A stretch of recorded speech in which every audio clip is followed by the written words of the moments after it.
Olá, meu nome é Lincoln Powell, sou mestre em psicologia e no vídeo de hoje nós vamos tratar sobre os diferentes tipos de memórias que a gente exibe no dia a dia e como elas nos ajudam a lidar com toda a informação e com nossas experiências. Vamos lá? A primeira coisa que a gente precisa caracterizar é que existem dois agrupamentos mnemônicos, né?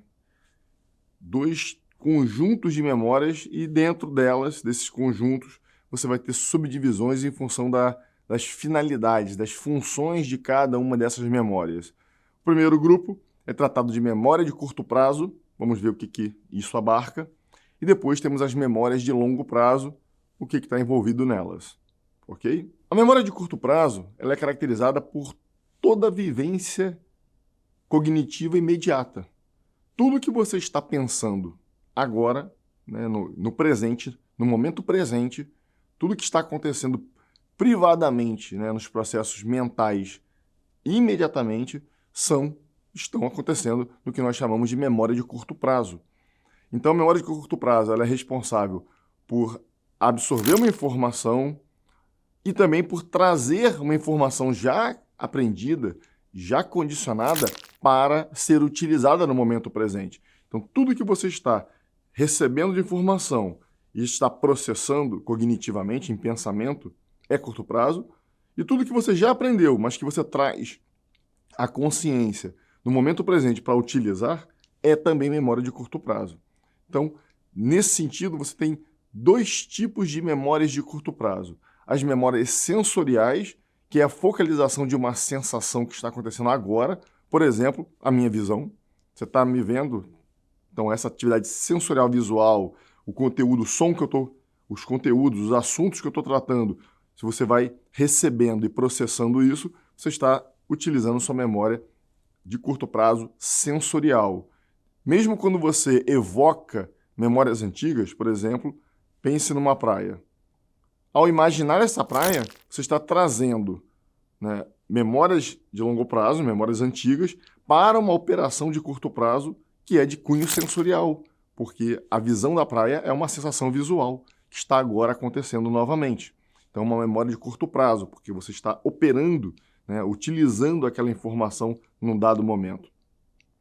Essa memória de curto prazo pode também se transformar numa memória de trabalho se você tiver que lidar com essa informação.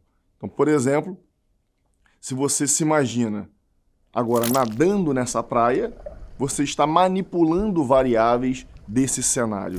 Você está se imaginando caminhando nessa praia, você está trabalhando, ou seja, está tendo um movimento, uma manipulação ativa dessa informação.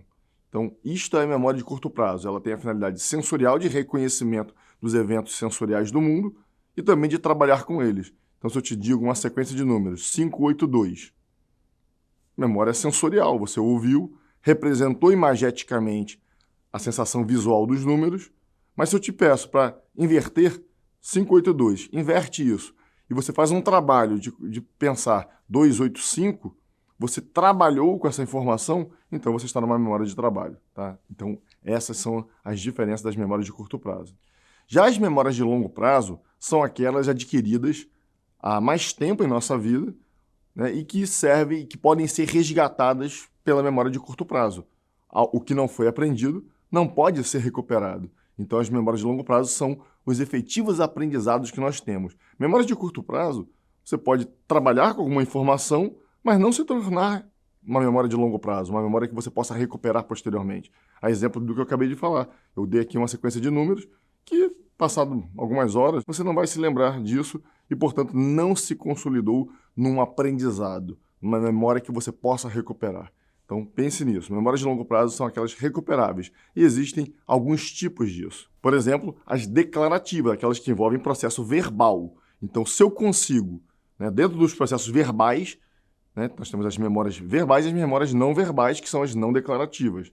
Dentro das verbais, você tem as episódicas, que você utiliza a narrativa para se contar uma história que você viveu, por exemplo.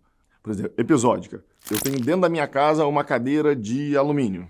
Você está contando um evento, um episódio, uma coisa que faz parte do seu mundo e que você se lembra, né, que você aprendeu que está lá. Semântica envolve o aprendizado de conceito. Então, quando você diz cadeira serve para sentar, esse aprendizado histórico, né, mesa serve para apoiar objetos, esse aprendizado conceitual é o que nós chamamos de memória semântica e tudo isso está aprendido há bastante tempo na sua vida.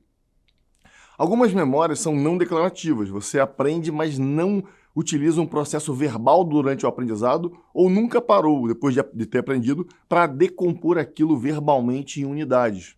Por exemplo, nós temos as memórias procedurais. O que são memórias procedurais? São aquelas voltadas a procedimento. Então, eventualmente, você dirige um carro, dirige muito bem, e pessoas que eventualmente são analfabetas e não conseguem ler os códigos de trânsito, sabem dirigir, embora possam tirar carteira, porque elas conseguem realizar os procedimentos. Então, toda vez que você tem um aprendizado que envolve procedimento, uma arte marcial, que você há 20 anos fez, mas você ainda consegue realizar os movimentos, é porque você aprendeu a dirigir e consegue dirigir, aprendeu a andar de bicicleta, consegue andar de bicicleta, aprendeu a fazer o seu movimento de luta e consegue recuperá-lo. Então, são todos procedimentos que você condicionou e consegue realizar novamente.